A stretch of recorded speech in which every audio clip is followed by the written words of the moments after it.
Halo pemirsa, dimanapun Anda berada, saya sekarang berada di kawasan situs geologi purba Gunung Ireng di Pedukuhan Serumbung, Desa Pengkok, Kapanewon atau Kecamatan Patok, Gunung Kidul, Yogyakarta.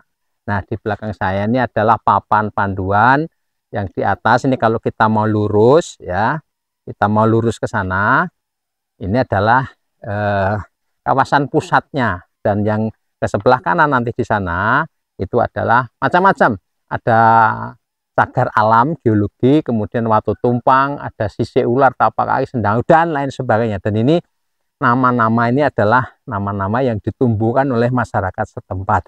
Tetapi nanti kita akan lihat bentuk atau rupa bumi seperti apa sih, gitu ya, secara geologis seperti apa, secara keilmuan seperti apa, dan Gunung Ireng ini kira-kira sama dengan Ngelanggeran ya, secara usia, secara jenis, secara proses terjadinya dan bentukannya itu sama dengan Ngelanggeran, sama dengan yang ada di Parangkusumo, sama dengan yang ada di Sudimoro daerah Imogiri Bantul, kemudian juga sama dengan beberapa situs geologi lain yang ada di daerah Ngawen, Ngelipar dan sekitarnya. Jadi jenis-jenis batuannya yang akan kita lihat nanti adalah batuan breksi, kebanyakan breksi dan andesit vulkanik ya, proses vulkanik. Dan Gunung Ireng ini berdasarkan keterangan para ahli yang sudah meneliti di sini adalah fasies pusat atau pusat terjadinya aktivitas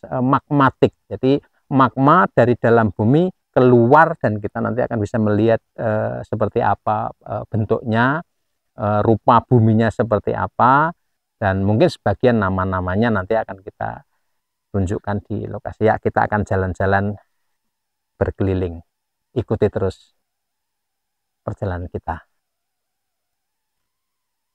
Nah, kita kalau jalan dari sana kemudian menyusuri jalan setapak di sebelah bawah ke kiri dari jalan masuk ke puncak Gunung Ireng, maka kita akan langsung melihat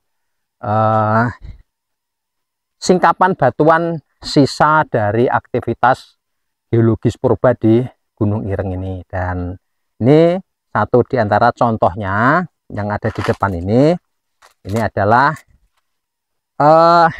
penampakan batuan breksi andesit. Ya, di sini ini ada rupa-rupa kayak begini, dan ini menurut istilah geologisnya adalah terfragmentasi ya, fragmental. Prosesnya bagaimana? Prosesnya itu biasanya magma ini keluar dari dapur magma, kemudian akan melewati pipanya, kemudian akan keluar dari pusat fasies atau kawahnya, bukaan kawahnya, kemudian dia akan langsung bersentuhan dengan air ya, sehingga kemudian menghasilkan bentuk bekuan batu seperti ini, fragmentasi. Jadi terdiri dari pecahan mulai kerikil, kemudian kerakal sampai batuan yang agak besar ini, kemudian karena proses pembekuan maka bentuknya menjadi seperti ini. Jadi tidak seperti batu monolit yang utuh begitu ya, tapi ini terfragmentasi dalam bentuk yang apa namanya, kayak adonan. Nah, kalau misalnya kita bikin bakwan atau apa, di dalam bakwan itu kan terdiri dari adonan macam-macam, ada kecambah dan macam-macam, dan isian fragmen batu ini macam-macam. Ada yang berukuran besar seperti ini, membundar seperti ini ya, ada yang kecil-kecil segini, nah, ada yang agak gede sekepalan gini, tapi ada juga yang bentuknya kerikil-kerikil gini. Nah, ketika kita raba ini, apakah ini lunak atau mudah rompal begitu ya? Sebagian memang yang sudah melapuk ini mudah rompal, tapi secara kekuatan kalau yang di dalam pasti lebih solid begitu ya, tidak mudah untuk dibongkar gitu ya. Nah, ini adalah batuan breksi yang ada di Gunung Ireng. Nah, seperti ini. Nah, di sini ada keterangannya, penjelasannya seperti ini. Jadi di area sini nih, ini adalah breksi kubah lava, atau dalam bahasa Inggrisnya adalah lava dome breccia. Penjelasannya bisa kita baca di sini.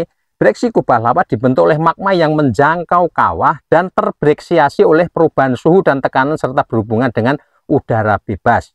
Breksi ini tersusun atas umpulan bom gunung api bersama-sama dengan blok yang tertanam dalam matrik material lumpur. Nih bahasanya memang bahasa geologis ya, ilmiah ya, tertanam dalam matrik. Makanya kemudian kerikil kerakal itu ada di dalam adonan seperti ini ya. Jadi seperti ini contoh gambaran komplitnya adalah ini sebetulnya batuan andesitik blok begitu, tapi kemudian dia seperti tertanam ya. Jadi sekali lagi contoh sederhana adalah seperti di adonan kita bikin bakwan gitu aja. Jadi tetapi ini kerikil kerakal begitu. Nah, jadi kumpulan bom gunung api yang bersama-sama blok tertanam dalam matrik material lumpur hancuran vulkanistik yang terbentuk selama aktivitas gunung api menurun. Nah, di dalam material ini terdapat sisa-sisa larutan silika dalam air hidrotermal berwarna putih yang mengindikan telah terjadi akumulasi air panas secara berulang. Nah, yang dimaksud dengan silika itu ya ini warnanya putih seperti ini silika ya, banyak terdapat. Kalau misalnya di abu vulkanik itu banyak mengandung silika ya. Jadi ini adalah breksi kubah lava. Jadi kalau misalnya di Merapi itu ada kubah lava, maka ini adalah kubah lava seperti yang ada di puncak Baradaya Merapi. Oke, tadi disebut juga ada bom lava. Maka kan kita lihat bentuk bom lava itu seperti apa. Kita akan coba lihat di segmen berikutnya.